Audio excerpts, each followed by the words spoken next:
네, 주안의 만나 3월 16일 수요일 묵상을 함께 나오도록 하겠습니다. 오늘 말씀은 레위기 10장 12절에서 20절 말씀으로요. 율법과 마음이라고 하는 제목으로 함께 묵상을 나오도록 하겠습니다. 오늘 말씀은 아론이 아들들의 죽음 이후에 제사를 진행하면서 하나님의 법과는 조금 다른 방법을 쓰지만 그럼에도 불구하고 그것에 대한 이해를 얻는 장면을 말씀을 하고 있습니다. 우리가 율법주의라고 하는 말에 대한 거부감을 느껴요. 율법주의라고 하는 말이 우리들에게 주는 느낌이 어떤 것입니까? 먼저는 법에 대해 많이 알고 있어요. 그리고 그 법으로 사람을 구속시키려고 합니다. 그런데 간과된 것이 있습니다. 그것은 그 사람의 마음이에요. 하나님을 생각하는 그 마음과 사람을 생각하는 그 마음이 사라진 채 법으로 사람을 대하려고 하는 태도 자체를 율법주의다라고 이렇게 해석을 하죠. 그것이 이제 율법주의의 성격인 것입니다. 그리고 이것을 뛰어넘는 힘이 바로 은혜입니다. 성경에는 율법의 행위보다 마음이 항상 먼저임을 강조하고 있습니다. 예수님께서도 바리새인들과의 논쟁들 속에서 이들이 행하는 율법의 행위들보다 하나님과 사람을 향한 마음이 먼저임을 계속 말씀을 하셨지요. 사복음서에 나오는 안식일 논쟁에 대한 것들이 모두 그러한 것입니다.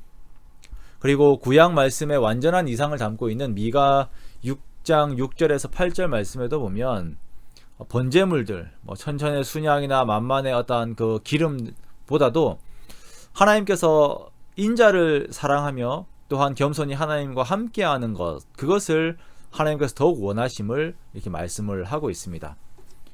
즉 구약의 율법은 사람을 위하여 있는 것입니다. 우리가 어제 보았던 나답과 아비후의 죽음 이후에 오늘 또 아론은 하나님의 말씀을 어기는 일을 벌이게 됩니다. 제사장은 소제를 드린 이후에 그 고기들을 다 먹어야 합니다. 그 곡식들도 먹고 소제 이후에는 곡식이죠. 그리고 속죄제 이후에 드려진 그 고기들을 다 먹어야 돼요. 흔든 가슴과 들어올린 뒷다리는 아론과 아론의 자녀가 정결한 곳에서 먹어야 합니다. 자, 이것을 제사장들이 먹는 이유는 단순히 제사장들에게 음식을 제공하기 위하여서 주는 것이 아니에요. 17절 말씀을 보면 이 먹는 행위가 회중의 죄를 속죄하기 위한 그 형식의 과정 속에 들어가는 것입니다. 자, 오늘날로 말하면 성찬식과 같은 것이에요.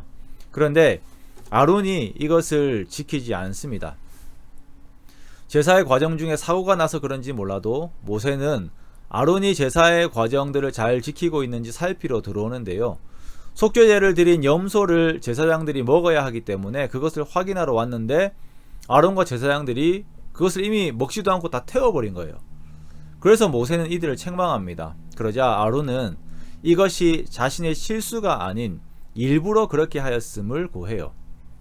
19절의 말씀을 보면 나답과 아비후가 속죄제와 번제를 여호와께 드렸어도 이러한 어려운 일들이 자신에게 임하였는데 내가 여기에서 속죄 제물을 먹었더라면 여호와께서 어찌 좋게 여기셨으리요? 라고 이렇게 대답을 합니다. 이 대답의 의미는 두 가지로 해석을 합니다. 먼저는 하나님의 무서운 심판을 본 후 자신들의 부족함을 보게 되고 그러므로 이것을 먹기에는 거룩과 성결과는 너무나도 먼 자신의 모습에 두려움을 느낀 것이죠. 그리고 또한 가족을 잃고 마음의 평정을 잃은 자신의 상태, 이 또한 거룩과는 먼 상태이기 때문에 성물을 먹을 수 없다라고 하는 자신의 마음을 하나님께 드리는 것입니다. 이 대답을 들은 모세는 이러한 아론의 말을 듣고 좋게 여겼다라고 말씀하고 있습니다. 분명 하나님의 명령인 율법이 주어졌습니다. 율법에 의하면 제사장은 반드시 이것을 먹어야 합니다. 그러나 이 행위보다 더욱 중요한 것이 바로 하나님을 향한 마음임을, 이 고난의 상황 앞에 선 그 이스라엘의 두 리더 모세와 아론이 이 하나님을 향한 마음을 함께 고백하고 있는 것이죠. 예수님께서는 산상수훈에서 동기법에 대해서 말씀을 하십니다. 두려운 말씀입니다. 여인을 보고 음욕을 품은 자마다 막 간음하였다. 형제에게 노하는 자마다 살인하였다. 자, 이 말씀은 곧 우리의 행위보다 마음의 중심을 하나님께서 먼저 보심을 의미하는 것입니다. 우리의 행위는 반드시 따라야 합니다. 그리고 더욱 중요한 것은 하나님을 향한 마음, 그리고 이웃을 향한 정직한 마음, 그리고 사랑하는 마음입니다. 이 마음을 하나님께서 기쁘게 받으십니다. 우리가 삶을 살고 신앙생활을 해 나아가면서 그냥 겉으로 보이는 행위 뒤에 숨는 우리가 되지 않기 원하며 정말 율법의 정신을 따라 마음의 중심으로 하나님을 사랑하고 마음의 중심으로 이웃을 사랑하는 저와 여러분 되시기를 주님의 이름으로 축원합니다.